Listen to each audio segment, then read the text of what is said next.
Have you ever had one of those moments you're dying to see a concert? You've been counting down the days, and then it just doesn't happen? Yeah, I've been there too. For me, that moment was February 13th, 2025. The star of the night? None other than Taemin Maknae, who wants to be the leader of Shiny's fan club, Shawol. How I actually went to the venue on concert day, but ended up going home because I didn't have a ticket. And yes, I even ran into one of those infamous fake ticket sellers people always talk about. The moment I heard that Taemin was performing in New York, I knew I had to go. If it's Taemin's dancing, if it's Taemin's stage, then I want to experience it live, with my own eyes. That's just always been my mindset. So as you can guess, I was determined. I had to see this performance live. I was ready for the ticketing battle. The moment I found out the show would be at King's Theater, I had a bad feeling. Why? Because King's Theater is in Brooklyn, New York, and seats about 250 people. It's gorgeous, but tiny for someone like Taemin. I mean, he filled up the Jangchung Arena back in Seoul. Shouldn't his next world tour be headed for bigger venues? Of those 250 seats, around 2,400 are in the orchestra section and 800 in the balcony. Some layouts even allow standing areas depending on the show. But no matter how they configure it, it's a far cry from stadiums that seat 30,000 to 50,000. In other words, it's small, and that makes it one of the toughest places in New York to score a ticket, especially for Taemin. Do you know how many Taemadies, that's what we call Taemin fans, live in NYC? In this venue, the artist-to-fan distance is insanely close. That intimacy makes the experience unforgettable, but it also makes the ticket competition brutal. Secure. King's Theater in New York brings fans unbelievably close to the artist. The stage and seats feel almost connected. No wonder tickets are incredibly hard to secure.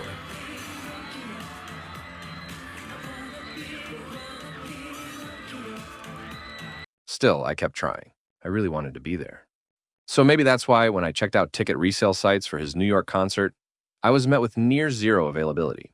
And the few tickets that were listed, they were going for 4 to 5 times the original price. I couldn't help but say out loud, "Come on, this is insane."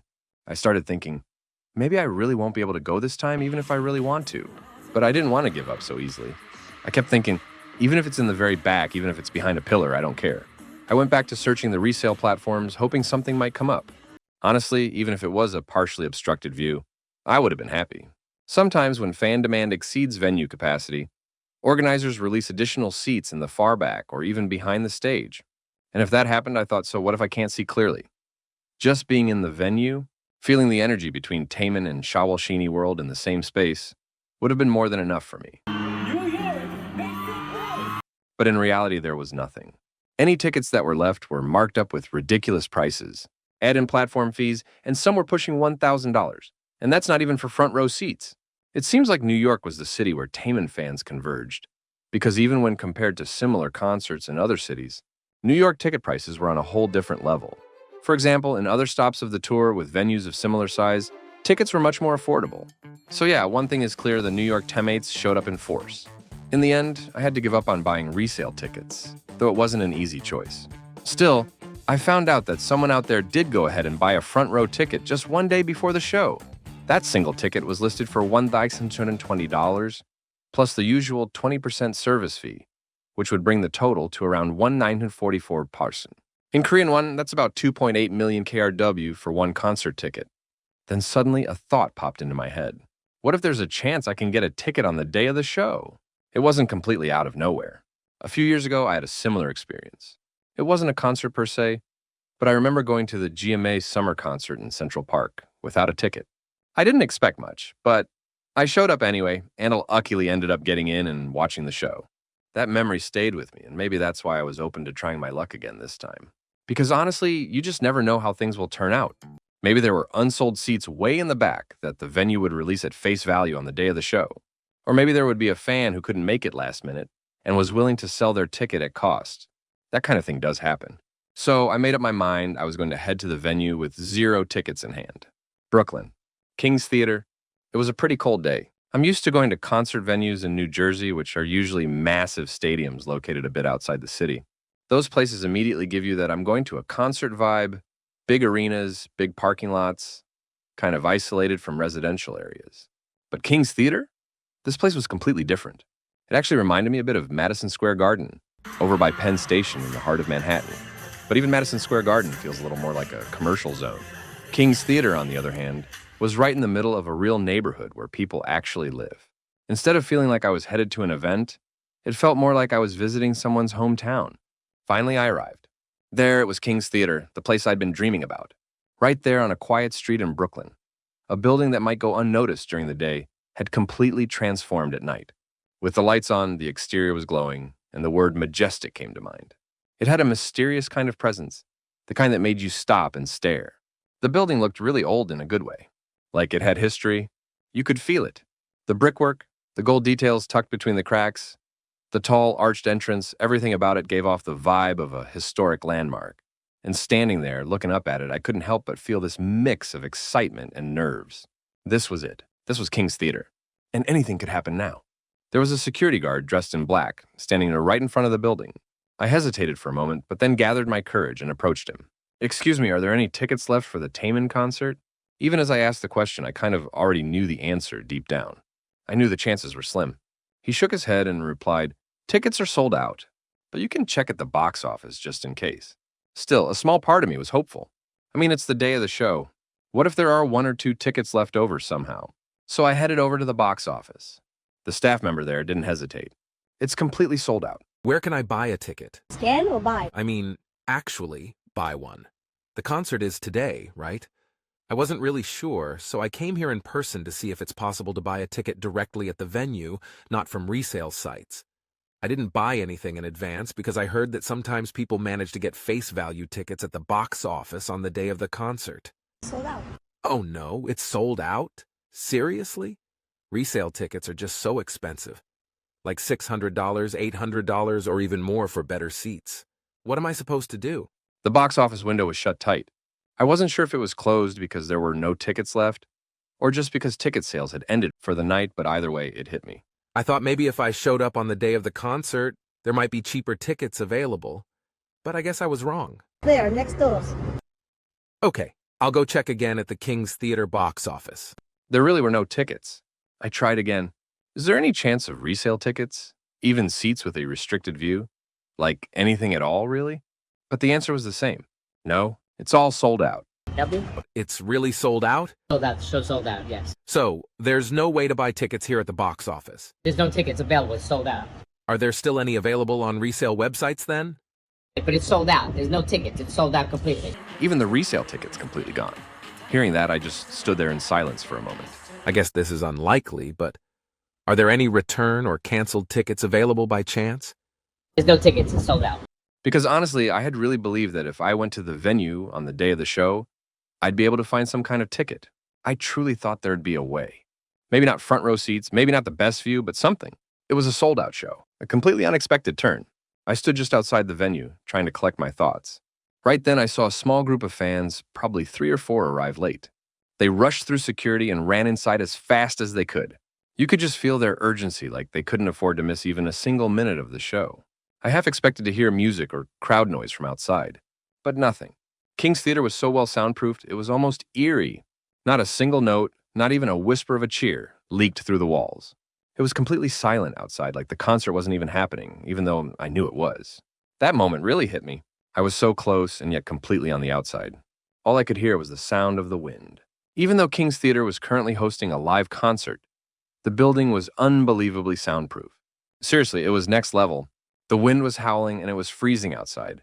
The kind of cold that cuts right through your clothes and sinks deep into your bones. The kind of cold where if you stood still too long, you'd feel like you were turning into a mummy. But who's going to notice that? No one cares about some person shivering outside a venue. Most people probably just thought, "Why is that person still standing out here? That's weird." Since King's is technically a theater, like a real cinema-style theater, I started wondering if maybe there was a cafe or a coffee shop inside. You know how some theaters have a basement level with a small snack bar or somewhere to grab fries or a drink? That thought gave me a little bit of hope. So I asked the staff, "Hey, is there any kind of cafeteria or coffee stand inside?" But nope, nothing. Hearing that just broke me a little. Is there a coffee shop or cafe somewhere in this building? No, it's just theater. Theater, yeah. Since the show's sold out anyway and it's cold, I thought I'd warm up with a drink before heading home. I was already mentally drained, and now I had nowhere even semi-warm to go. So I just stood near the entrance in a daze. A security guard eventually came over and said gently, It's really cold out here. You should head home. But even then, I still wanted to at least leave with something, some kind of memento from the experience. So I asked, do you happen to have any pamphlets or anything from the concert? The guard laughed a little and said, if you scan the QR code over there, you'll find all the info digital program and everything. He pointed toward a poster stuck to one of the theater's outside columns. And so there I was, scanning a QR code on my phone in the freezing cold, like I was discovering futuristic tech for the first time. Are there any pamphlets or flyers available here? Take your phone and scan this. All right, I understand. Then out of nowhere, someone approached me. Hey, do you need a concert ticket? I've got one. I can sell it to you. But honestly, the guy didn't look like someone who would have an actual ticket. Something about him felt off, like he had no clue who was even performing that night. No thanks, I'm just checking things out. It didn't feel like he came for the show. More like he came to sell something he shouldn't be selling. It wasn't scary, just weirdly fascinating. The employee standing nearby took one look at the guy and said in a quiet, annoyed voice, "That's fake. He doesn't have any tickets." And I was just kind of stunned. Like people really try to sell fake tickets right in front of the theater staff and security guards. It felt like watching someone steal candy from a convenience store while the cashier is standing right there. But what stood out the most? The scammer didn't even put in any effort. If anything, I almost felt relieved that it was so sloppy. Honestly, if you've spent any time on the internet, you know how many ticket scams are out there. The kind that are so well planned and tightly woven, it's like getting caught in a spider web. You suspect something's off, but still fall for it. That guy over there said he's selling a ticket. That's fake. Yeah, I kind of expected that. And when that happens, not only do you lose your hard-earned money, but you end up with a bruised heart, too. That's why I'm still curious about the fake ticket seller I saw in Brooklyn that night. Compared to the kinds of scams I've read about online, that guy was weirdly unconvincing. Like it was so clumsy, I actually wondered if he thought I looked like an easy target. Was I giving off on desperate vibes, maybe? That night reminded me that even at concerts, you really have to stay sharp. The world's just more complicated now. And even at a place meant for joy, like a concert, you've got to keep your head on straight. In the end, I accepted the reality of the situation and said to the staff, I think I'll just go home now. The staff member smiled and nodded. Yeah, it's way too cold out here. So I turned and started walking slowly toward the subway station they pointed me to. Well, I guess I'll head out then. Smart choice. It's too cold to be out here. Which subway station is closest? Beverly, turn right, walk down. On the train ride home, I sat there thinking to myself, I couldn't go this time, but maybe next time I will. Sure, I was disappointed, but I decided not to let it get to me. Because the truth is, no matter how badly you want to see a show, there's no guarantee you'll always get in. And honestly, February 13th, 2025 still turned out to be a special day in its own way. If you check out Taemin's YouTube channel, you'll see his vlogs and the way he pours his heart into every stage around the world. He's constantly challenging the norms with things like genderless performance styles and bold artistic expression, always trying to show fans something new.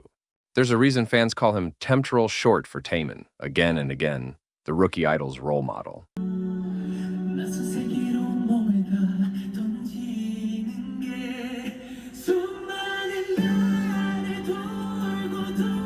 He's an artist in the truest sense of the word, and I genuinely hope we get to keep watching him for a long, long time. As for Measure, I missed it this time. But next time, I'm hoping for a little luck. There's this thing among fans. If you say Lee Taemin 3 times, good things happen like getting through ticketing, apparently. So next time, I'll be chanting Lee Taemin, Lee Taemin, Lee Taemin, and hoping I can finally grab that ticket. And hopefully, I'll be able to see Taemin with my own 2 eyes, Evan from far away doing what he does best, turning the stage into pure art. Teacher, my drawing looks similar to the model, right? No, I have no idea. Who did you draw? Oh, I will try harder. Thanks so much for watching today's video. I hope we meet again in the next Taemin episode. And hey, if you've made it this far, your likes, comments, and subscriptions really do mean the world to me. Thank you.